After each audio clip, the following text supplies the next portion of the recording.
This is your second stimulus check update and your stimulus package update as of Friday, July 24th. This is your stimulus update, and happy Friday.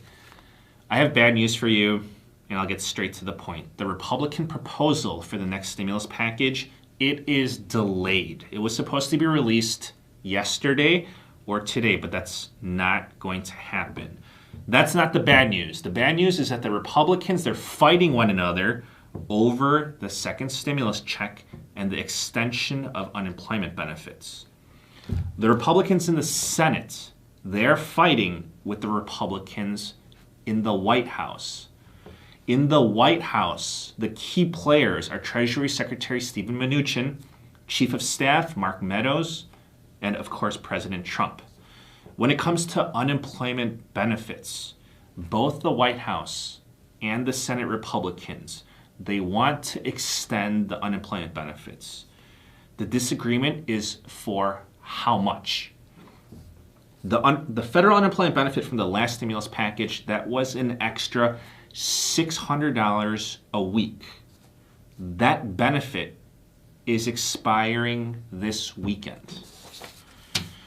The White House, they want to extend the federal unemployment benefits by 70% of what a person was making while they were working.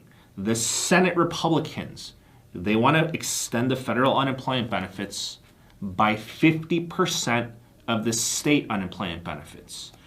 The average state unemployment benefit, according to the U.S. Labor Department, is $378 a week. So we are talking about the federal unemployment benefit dropping from $600 a week to $189 a week. So it's going to be a significant drop under that method. Some states, such as Mississippi, they pay an average state unemployment benefit of $213 a week. People in Mississippi would see their federal unemployment benefit fall from $600 a week to $106 a week. We don't know the details about what the Republicans are fighting about when it comes to the second stimulus check. It could be a variety of factors. It could be income eligibility. It could be whether adult dependents will be included in the second stimulus check, whether college students will be included, the amount of the stimulus check, etc. It could be a whole variety of reasons. The Republican leader of the Senate, Mitch McConnell, has confirmed that the Republicans will not have their proposal ready until early next week. Senate leader Mitch McConnell announced on the Senate floor the administration has requested additional time to review the fine details, but we will be laying down this proposal early next week.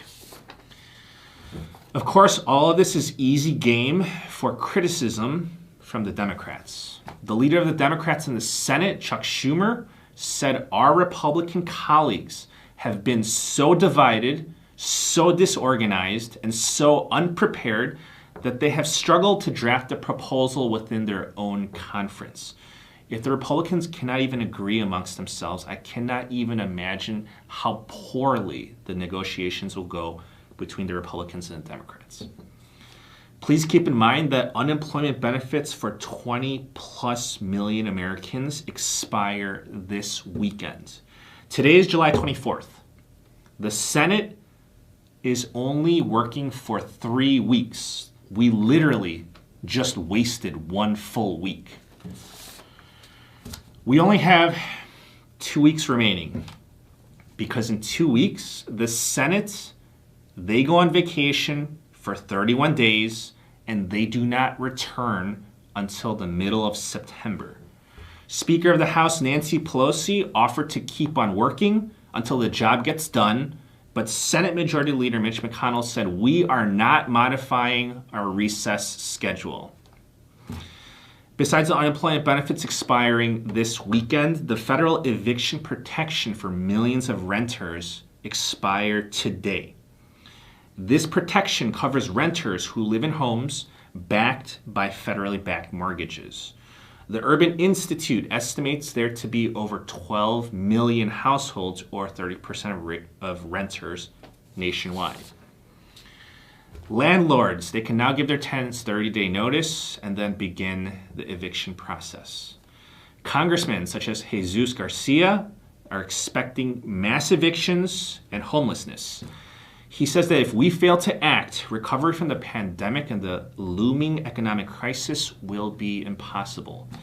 The U.S. Census reports that 23 million Americans have little or no confidence in their ability to pay August rent. Let's take a look at the COVID-19 news. The CDC has ruled in favor of opening schools and getting kids back into the classroom. The CDC says that children don't suffer much from COVID-19, that children are less likely to spread it than adults, and that children suffer from being out of school. On the international scene, Bolivia has postponed their elections due to COVID-19. The outbreak situation in Brazil, Colombia, and Mexico are worsening. Back at home in the US, we reported a record amount of hospitalizations yesterday, higher than the peak on April 15th. This record number of hospitalizations is primarily driven from California, Texas, Arizona, and Florida. More than 50 hospitals in Florida have no ICU beds available. There are 10 hospitals in Mississippi with no ICU beds available either. Arizona is at 85% hospital bed capacity. Texas is doing better with hospital bed capacity because they were busy planning for this surge weeks ago. In Florida, nursing homes are guarded like fortresses. It still has not been enough, so Florida is taking the face mask penalty more seriously. Miami has increased their fines from $50 to $100. Miami Police has now created a task force of 40 police officers to issue tickets for failing to comply with face mask rules. For the time being, that's the full-time job of these 40 police officers. That's the news for today.